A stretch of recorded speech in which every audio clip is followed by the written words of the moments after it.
তো মুক্তার কান্নার জেরে চোখ মুখ লাল হয়ে গেছে, ফুপাচ্ছে অনেকক্ষণ। কান্নার ফলে শিশির যত্ন করে চোখের পানি মুছে দিল।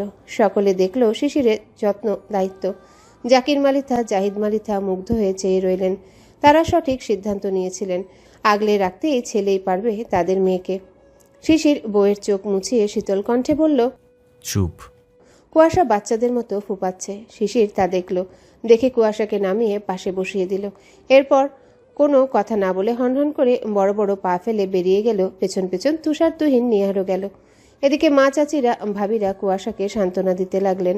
জাকিয়া বৌমাকে বুকে চেপে ধরলেন। তাদের ছোট্ট মেয়ে আজমিরা চোখের পানি ছেড়ে দিলেন। একমাত্র মেয়ের কষ্টটা বুঝতে একটুও সময় লাগছে না তার। আম্বিয়া মাথায় হাত বুলিয়ে নানানভাবে বোঝাতে লাগলেন। জাকির মালিথা, জাহিদ মালিথা ওদিকে আর গেলেন না। ওনারাও নানানভাবে মেয়েকে সান্ত্বনা দিতে লাগলেন। কথায় আছে না, সমাজের মানুষের কথার থেকে বড় ধারালো অস্ত্র আর দুটি নেই, যা দিয়ে অপর পাশের মানুষটির হৃদয় পর্যন্ত ক্ষতবিক্ষত করতে সক্ষম হয়। চামড়ার মুখ দিয়ে একটা কথা একবার বের করে ফেললে তা ঘোচাতে জীবন শেষ। তারা বলার দরকার বলে দেয়। সেই কথাটা যে অপর মানুষের উপর কেমন প্রভাব পড়বে সেসব ভাবাভাবির প্রয়োজন বোধ বলে মনে করে না। মানুষের কথার রসাতলে একবার পড়লে তা তিল থেকে তাল হয়। অন্যের নামে ঘাটাঘাটি করতে কার না ভালো লাগে, এতে কত মজা পায় না।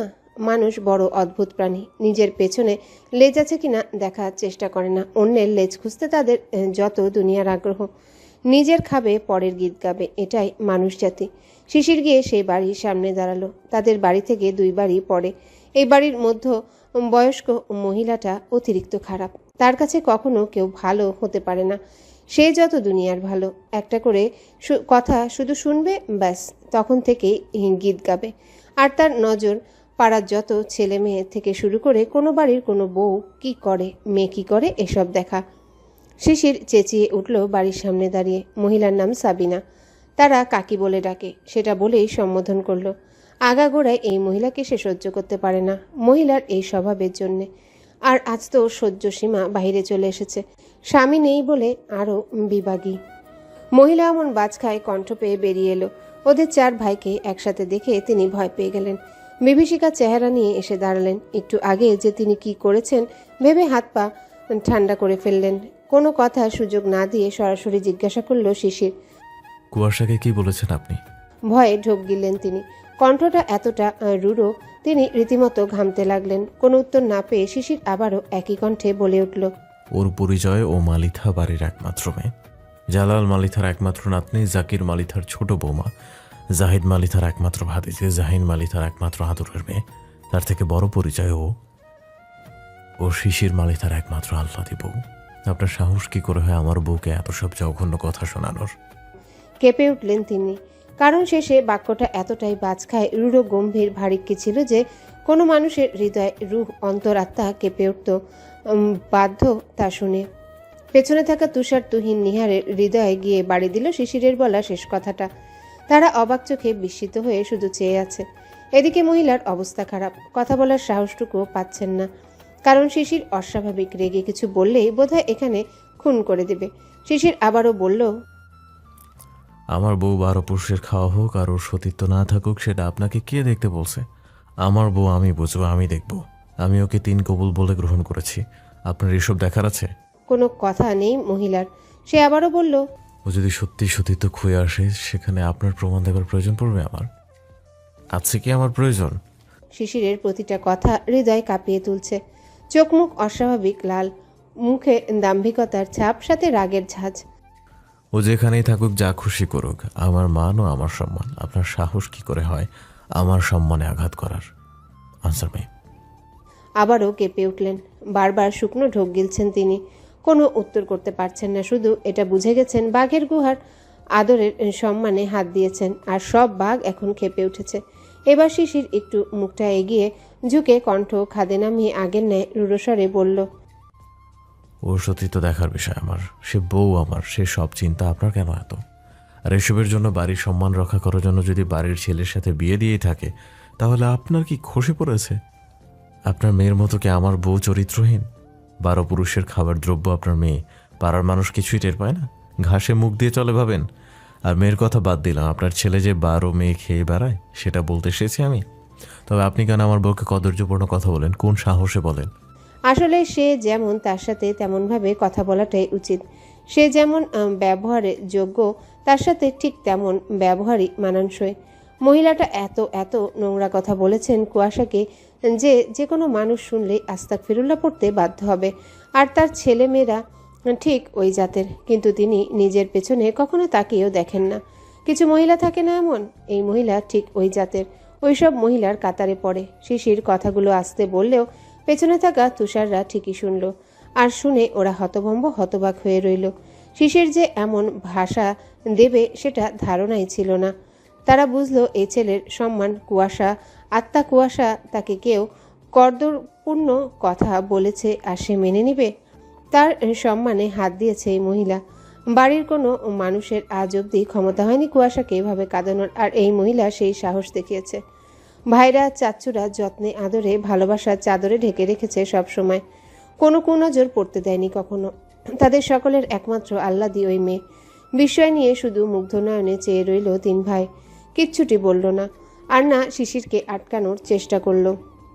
মহিলাটা বোধ হয় এখানেই হার্ট অ্যাটাক করে মারা যাবেন, এত এত ভারী কথার জাতাকলে পড়ে। তিনি কি বলবে বুঝছেন না, কারণ শিশির যা বলছে কিছুই মিথ্যা না। তিনি কুয়াশাকে এসবই বলেছেন। কুয়াশা ইয়াসমিন মিষ্টি দিতে এসেছিল অনেক হাসি মুখে, কিন্তু মিষ্টি দিতে আসতেই তিনি কুয়াশাকে জিজ্ঞাসা করলেন, কিসের মিষ্টি? কুয়াশা বলতেই তিনি তার গীত শুরু করলেন। বাড়ির ছেলের সাথে বিয়ে দেওয়া থেকে শুরু করে একের পর এক বলেই গেছেন। সেসবের জবাব সম্পূর্ণ কুয়াশা পুরোটা দাম্ভিকতার সাথে দিয়ে গেছে এই মহিলাকে, কিন্তু জবাব দিয়ে সে আর ঠিক থাকতে পারেনি। তার ভেতর পর্যন্ত কাঁপিয়ে তুলেছে কথাগুলো। একটা মেয়ের নিজের কানে যে এসব শোনা কতটা কষ্টদায়ক, যন্ত্রণাদায়ক আর সম্মানে লাগা, সেটা যে মেয়ে এমন পরিস্থিতিতে পড়েছে সেই বুঝবে। কানে যেন গরম সীসা ঢালার ন্যায় যন্ত্রণাদায়ক মনে হয়। কোনো মেয়েই চায় না তার সম্মান নিয়ে, সতীত্ব নিয়ে কেউ কথা শোনাক, যেমনটা সে না কই। সে যদি ওইসবের কাতারে মেয়ে হতো তবে মানতে পারত, হজম করতে পারত কথাগুলো। কুয়াশার সাথে যা হয়েছে সব ভাগ্যের পরিহাস। সে নিজে ইচ্ছেতে সেখানে যায়নি, আর 12 পুরুষের খাবার দ্রব্য 12 পুরুষ খেয়েছে, এসব কথা তার ভেতর পর্যন্ত ভেঙে দিয়েছে। জীবনে যেসব শুনেনি, সেসব কথার ধারে কাছেও যায়নি, সেসব শুনতে কার ভালো লাগবে? ভদ্রঘরের ভদ্র মেয়ে সে, অথচ তার নামের সাথে জঘন্য কলঙ্ক লেপ্টে দিয়েছে। কালিজার সম্মানে একবার লাগে, তা কি কখনো ওঠে? আল্লাহর ভাগ্য পরিহাসে সে অপহরণ হয়ে একরাত পতিতালয়ে ছিল, সেটাই হয়েছে ওর জীবনকাল। যদিও সব সত্যি সে নিজে বলেছে, কিন্তু মানুষ কি মুখের সাফাইতে বিশ্বাসী, যেখানে নিজের চোখে তারা কিছুই দেখেনি? কুয়াশা শক্ত মনে এতদিন সকলকে বলে গেলেও, শক্ত মনে এতদিন থেকে গেলেও, এতটা কদর্যপূর্ণ কথা আজ শুনল সে, তাই আরোই সহ্য করতে পারেনি। মেয়েটার ভেতরে সব ভেঙে এই জন্যে কান্না এসেছে। এত বড় বড় কথা তার হজম করতে খুবই কষ্ট হয়েছে। শিশির মহিলাটাকে কোনো কথা বলতে না দেখে এবার অতিশয় রাগ নিয়ে মুখে কাঠিন্যতা রেখে হাতের মুঠো পাকে রক ফুলিয়ে বাজখায় কণ্ঠে বলে উঠল, আপনি যদি আমার বড় না হতেন আর মহিলা না হতেন, আমি এখানে আপনাকে পুঁতে রেখে যেতাম।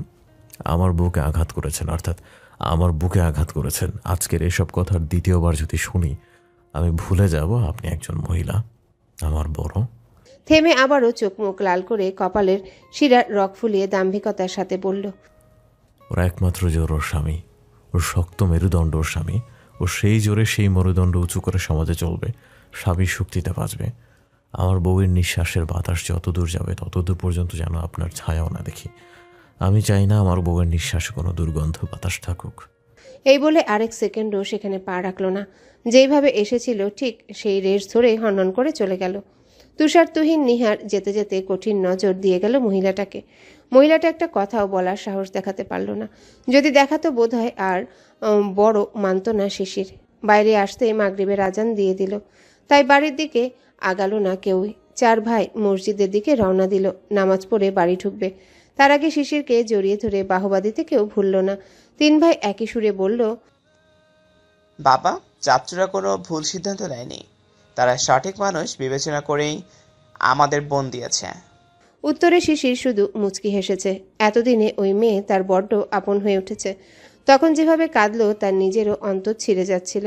আর যখন শুনল সেই কান্নার কারণ বাইরের একটা মহিলা, তখন